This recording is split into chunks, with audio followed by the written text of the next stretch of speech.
Mark Rogers TV talking Florida football, of course, with David Waters from Gators Breakdown, with Florida taking on Iowa for a third time in the last about 15 years in bowl play. Should be an interesting matchup with the Gators, about a 2.5-point favorite. All right, Dave, we always appreciate you jumping on board and breaking down the Gators for us. Florida offense, another struggle this year. So let's try to dive through it against an Iowa defense that certainly Florida's faced defenses this year that are more talented, you would think, more athletic, faster than Iowa. But, man, the Hawkeyes have been pretty serious on defense the last few weeks of the season, especially. They're a sound unit. So kind of take us through what you think Florida needs to do. Yeah, you talked about that stretch for Iowa, and in that last stretch of the season where they beat Michigan, Illinois, and Nebraska, they were only giving up an average of 205 yards per game. So, for Florida to go into this game after struggling so much on offense against LSU, albeit they won that game, FSU, we know what happened there with the Austin Appleby turnovers, and again, the Austin Appleby turnovers again in the Alabama game. But besides the turnovers in the Alabama game, Austin Appleby played pretty well in the passing game and racking up some yards against that Alabama defense. So, is that something Florida can do again? Are they going to have to rely on Austin Appleby to get something going against this Iowa defense? Probably so, just because except for Penn State, nobody's really run the ball in Iowa this year. They've given up fewer than 100 yards in those last three games I mentioned against Michigan, Illinois, Nebraska, and they're 7-0 when allowing under 160 rushing yards. So, if Florida's if they can get Jordan Scarlett going, then more than likely that definitely raises their chance of winning and not have to rely on Austin Appleby, because we've seen if he has to be relied on, he's not a very reliable quarterback. Florida can count on to not turn the ball over and put its defense in bad position. So if they can get the run game going, they won't have to ask Austin Appleby to win the game. But if they're in that situation to where they do need to ask Austin Appleby to win the game, it probably won't look too good for Florida's chances. Yeah, this is pretty much a stereotypical Iowa edition. We'll talk about it next week, but a resourceful quarterback, but not with a big arm in CJ Beathard, limited at wide receiver, not anybody dynamic, but front seven on defense, pretty stout, pretty good. Linebackers that know what they're doing. Josie Jewell's a guy that plays all over the place. Not outstanding talent-wise, but 114 tackles, 5 tackles for loss. He knows what he's doing. Jaleel Johnson up front is a guy that's going to have to be accounted for by the Gators offensive line. He's going to be a top NFL draft pick, and he's coming off a 10-sack, 10 tackles for loss, 7.5 sacks.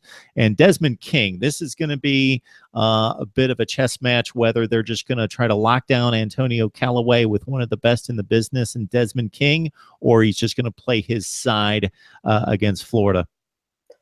That is definitely the matchup I think we all really want to see. If Florida can get Austin Appleby going and Antonio Callaway with him going, that Desmond King-Antonio Callaway matchup is definitely one to watch. And Callaway's by far the best playmaker on this Florida offense. Can King lock him down? And Mark, like you said, are they going to ask him to? Would they play man? Can Florida get Callaway in motion somehow and get him open based off of that? Will Florida mix their play calling? Can they get Callaway in a situation where King's not on him? I think that will be some of the creativity we may need to look for from this Florida offense with the time off that they're allowed. These 30 days they get in 15 bowl practices to maybe try and find a way to get Callaway not matched up against King. We've seen them get creative with Callaway late in the season when they've moved him into the backfield to get him some throws and also some more screens to where he can maybe try and bust a big play. But that's definitely the matchup I think we're really wanting to see when you have to single players out. And one more stat for Iowa, when I was looking at it, their defense has allowed 17 points or fewer in the last 4 of 5 games and 5 in the last 7. So Florida definitely needs to get Antonio Callaway's involved somehow. On that first drive against Alabama, he was the go-to guy. He was the go-to receiver. He even caught the slant on caught the touchdown on the slant pass there. So we've seen what Florida can do if they get Callaway involved, and usually good things happen. Yeah, the Iowa defense, probably the best offense that they faced because they didn't face Ohio State in the Big Ten, was probably Penn State on the road, and they got shredded pretty well in that game. And that was really the turning point for them. That was the last bad game that they played. It dropped them to 4 losses on the season. Then after that, Michigan's not super dynamic on offense. They're a bit limited with Wilton Spade at quarterback, but they've got very good wide receivers with Jay Hughes Chesson and Amara Darbo. And Iowa took care of them.